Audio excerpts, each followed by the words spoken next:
वालेकुम everyone. Hope कि सब लोग ठीक होंगे। अच्छा, काफ़ी रिक्वेस्ट आ रही थी कि सिलेबस के बारे में वीडियो अपलोड करें। ये जो रिसेंटली हमारी एफडीई की जो जॉब्स आई हैं टीचिंग, उसके बारे में। तो फ्रेंड्स, इसमें वीडियो में हम लोग दो चीज़ें डिस्कस करेंगे। एक तो मैं आप लोगों के साथ सिलेबस इन्फॉर्मेशन शेयर करूँगा इसी टीचिंग जॉब्स की, और सेकेंडली कुछ क्यूरीज़ हैं सब्सक्राइबर की तरफ से, क्योंकि इस बार जो है वो एचईसी के थ्रू अप्लाई हो रहा है। वैसे तो एनटीएस या नॉर्मल किसी भी टेस्टिंग सर्विस के थ्रू अप्लाई होता है तो वो थोड़ा इजी होता है अप्लाई करना। एचईसी पे अप्लाई करना थोड़ा सा मुश्किल है, उसका प्रोसीजर भी थोड़ा सा मुश्किल है। तो कुछ आप लोगों की क्यूरीज़ हैं, उसके बारे में आंसर करेंगे। तो सबसे पहले आपकी कुछ क्यूरीज़ हैं वो देख लेते हैं कि आपकी क्या क्या क्यूरीज़ हैं। अच्छा, वो बशीर ने पूछा है कि what will be the syllabus of computer science teachers. अच्छा, सिलेबस जितने भी सब्जेक्ट का सिलेबस है वो मैं एक ही बार डिस्कस कर लूँगा आप लोगों के साथ, ताकि आपको क्लियर समझ आ जाए। इसके अलावा अफीफ़ा फ़ातिमा कह रही हैं कि फ़ादर के डोमिसाइल पे अप्लाई कर सकते हैं अगर अपना ना बना हो तो।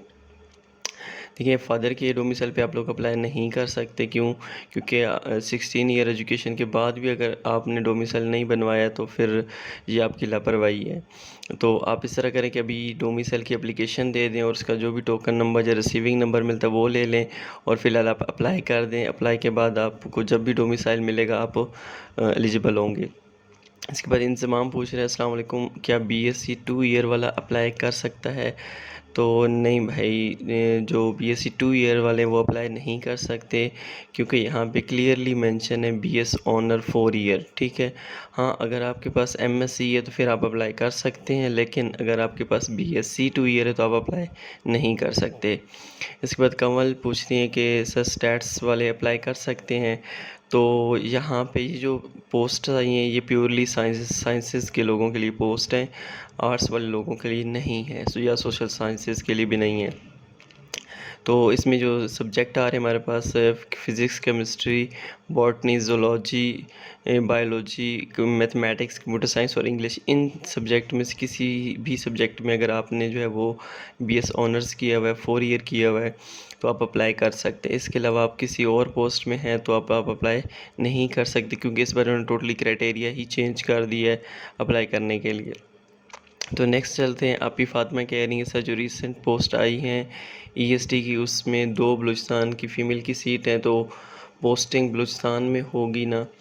तो ये चीज़ आपको मैं बताता चलूँ कि ये प्योरली इस्लामाबाद की वैकेंसीज़ हैं, तो इनकी पोस्टिंग भी आपकी इस्लामाबाद में होगी, और पूरी लाइफ इस्लामाबाद में ही पोस्टिंग आपकी रहेगी। चाहे आप बलूचिस्तान से हैं, केपीके से हैं, या किसी भी अदर सूबे से हैं, आपकी पोस्टिंग्स प्योरली इस्लामाबाद में होगी।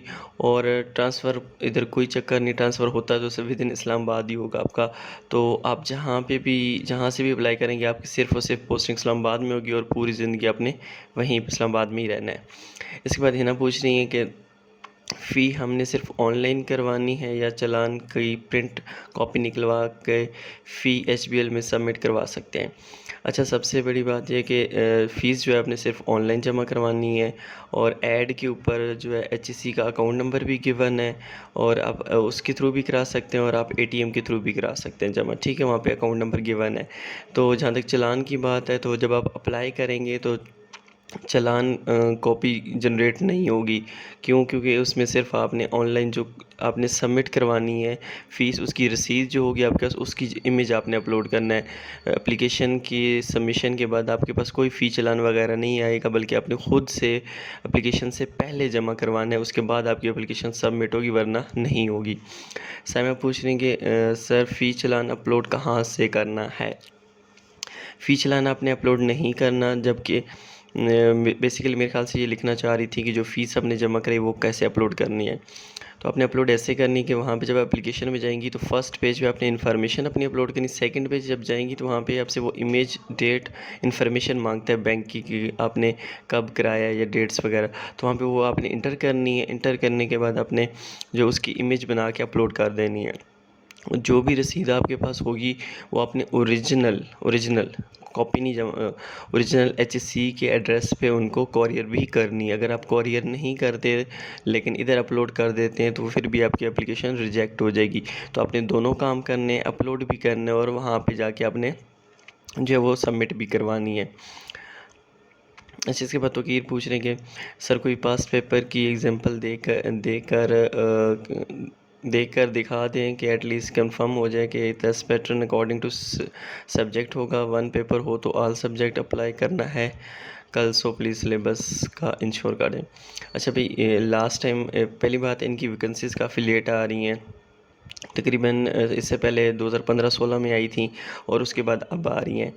तो इसमें इशू ये आ रहा है कि जो पहले वैकेंसीज़ आती थी ईएसटी की, उसमें बीएड की क्वालिफ़िकेशन मांगते थे और एफए वगैरह जो सिंपल क्वालिफ़िकेशन होती थी वो रिक्वायर्ड होती थी।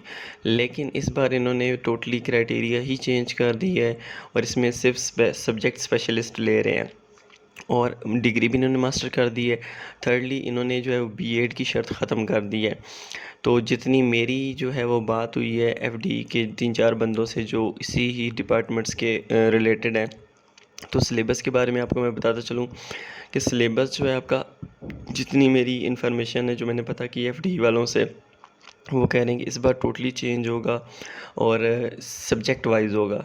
ठीक है, अब पास पेपर की जहाँ तक बात है वो तो मेरे पास नहीं है, ना मैं शेयर कर सकता हूँ, क्योंकि आज से तकरीबन 5-6 साल पहले मेरे ख्याल से पेपर हुए हैं, तो उसके कोई पास पेपर वगैरह नहीं है।